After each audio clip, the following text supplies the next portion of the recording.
like I said, I want to project the future. I'm, but we do have to talk about the present. We do have to be aware of what's going on. And I know we had Chad Weiberg on earlier, so now we have the athletic director and vice president of athletics at Oklahoma State, Mike Holder, on with us. And Coach, first of all, I was just on with Scott Petty. He was talking about some of the needs at Stillwater Medical Center. They're short on masks and asking for help from people who may have access to those things. And at the end of the conversation, he said, "Tell Coach Holder I feel so sorry and for Cecil Obrate and what a great investment he made in our athletic department, because if things weren't the way they are, tomorrow night we would all be celebrating one of the grand moments in the history of Oklahoma State athletics." Yeah, that is a consequence of this national tragedy, but just put that one on the list. I feel for Cecil. He's 91 years old, like his wife Frances, and he's been looking forward to that for a long time. You were going to have George Bush here, and yeah, pretty spectacular. And I think everyone was that's had the opportunity to see the stadium during the seat selection was looking forward to seeing what it looked like and felt like with people in it, and we were going to have as many people in there as the fire marshal would allow. Gosh, I think we could have had 20,000 people in there. That's what kind of demand we had for tickets. So unprecedented moment for the Obrate family and OSU baseball. Unfortunately, it's a casualty of the coronavirus, but as I said before, add it to the list. There's plenty of sad stories to go around.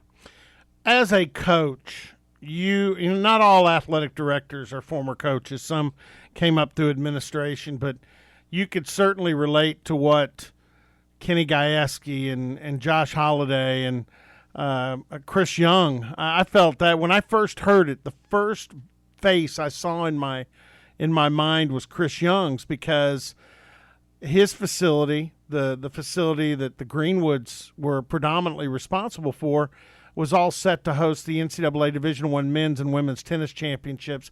You can relate what your coaches are going through, but I got to think those conversations you've had with them are extremely tough.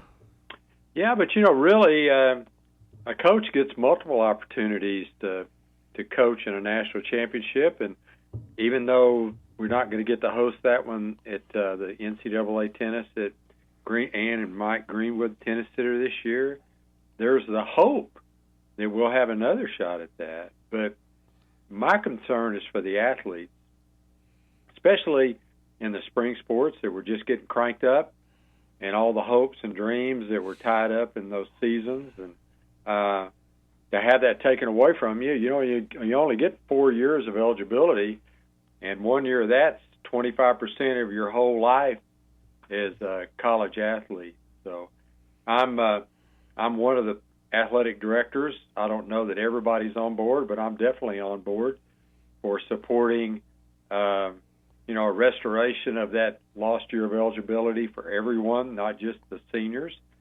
I think everybody's loss of a year is the same amount of significance. And then I'd also be in favor of doing the same thing for the winter sports.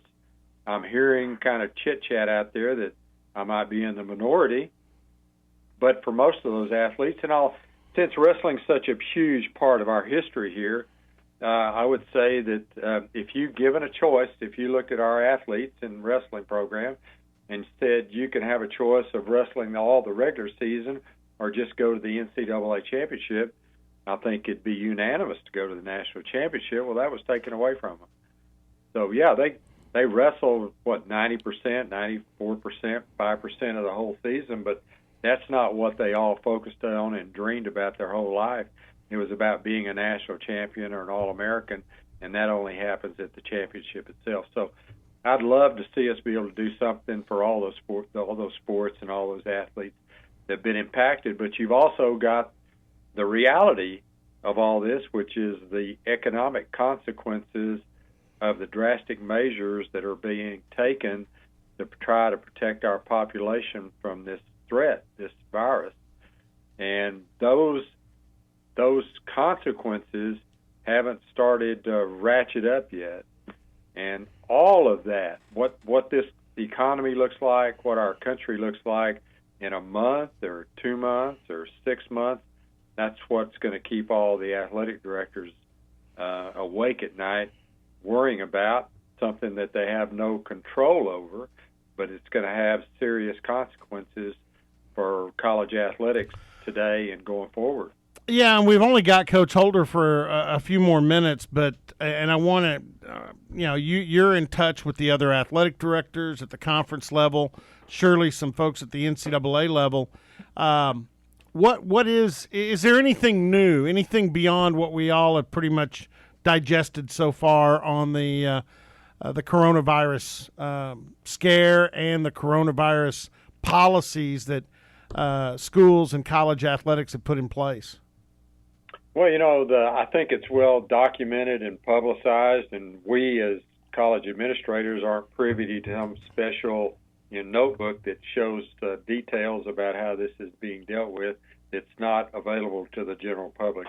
I'm hoping that there's transparency out there for everyone, from the top level of government right down to the general population. So, and I look at those dashboards that show the spread of the virus, how many people have been infected worldwide, and how many people have died worldwide, and where the virus stands in our country. And if you just do a little math, you can see where you think we are today relative to where you think we're going to be in 2 or 3 weeks. I had a really smart guy, I won't mention him, but he's a very successful CEO that's got access to some of the best doctors at Johns Hopkins and at Harvard, and they told him several weeks ago what was going to happen, and this was as of a couple of nights ago, and this, like I said, this is secondhand information, but he felt like that, in his opinion and the doctor's opinion, this was going to peak in 3.5 weeks and run its course hopefully in a couple of months, 8 weeks, and then we might have some semblance of normalcy out there. I don't know. That may be optimistic, but I'd prefer to be optimistic at this present time. And what I've been done is just kind of hunker down here internally, trying to figure out how we deal with the athletes that we kept here during spring break.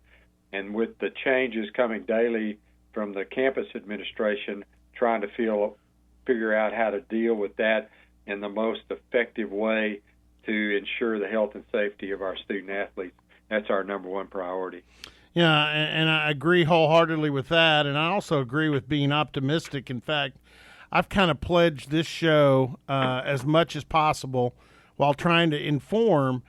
I want to look ahead, and I understand you mentioned the economic impact. There's going to be hard times for a lot of people, but if you can and you haven't yet, I tell people all the time, get your football season tickets. Understand some people may have to put that on hold until they see what their economic situation is going to be. But my wife and I talked to her and I said we're pretty good, aren't we? And she goes, oh yeah. And I said we're going to buy those tickets. We didn't get on payment plan, paid the whole thing up front. I'm not trying to, but that's something that people can do that will help at least a little bit. Well, yeah, I appreciate your point of view on that. You keep preaching the gospel out there, Robert. Hopefully some of our fans will hear that and do something like that. Not everybody's going to be in a situation economically that will allow them to do that. We understand it. But, gosh, I just hope that we get through this and we're able to play the college football season. I know that's not guaranteed, but I'm got my fingers crossed that we'll be back to, I'm not going to say normal, but at least be able to have crowds and play our football games. Because if we can't do that, things get pretty tight around college athletics, not just at Oklahoma State University, but I'm talking about the real behemoths out there, the ones that have really never had to say no to anything. They're going to have to make some tough choices. So it's in everybody's interest to do what's supposed to be done, what's being recommended right now to flatten the curve on this virus so we can get past it, and let's try to get back to normal. And I'm talking about everybody, from waiters to bus people to the cooks to the restaurants to the bars to the airline industry, everybody out there. This has affected everyone, and it's not going to be just limited to the people that get the virus. It's the virus has effectively infected the economy across the board. Well, Coach, I know you had a limited amount of time. I'm going to let you go, but stay safe, and I know that the athletic department is doing everything they possibly can. I've had several people. Actually, I do have one question, and you're going to think this is from left field, but I had a caller call this in before we got you on. O'Brate Stadium is, in essence, finished, ready to open up. It'll be next year, I think, when we see that. But he's a big wrestling fan. He was wondering what does it look like for the future as far as wrestling and whether anything will be done to help John Smith from a facility standpoint. Well, the desire's there. It's just going to be a function of the economy and people being able to have enough discretionary money or investments that they can donate to something like that. We think it's really, really worthwhile, but as soon as this new threat hit, it went to, a lot closer to the back burner than the front. So right now we're focused on survival. I promise you that facility and doing something for wrestling is never far from my mind, my conscious mind. So, and I'll say in closing, we're lucky that we live in Stillwater. We're lucky we live in Oklahoma. We're in a great spot geographically. We're in a great spot because of the community we live in. And I think probably not a safer place to be right now than Stillwater, Oklahoma, probably in this country, unless you're in the backwoods or up in the mountains of Montana. But we're blessed to be in Stillwater and all the benefits that go along with it. Coach, I appreciate your time and stay well. Thank you. Appreciate it. Mike Holder.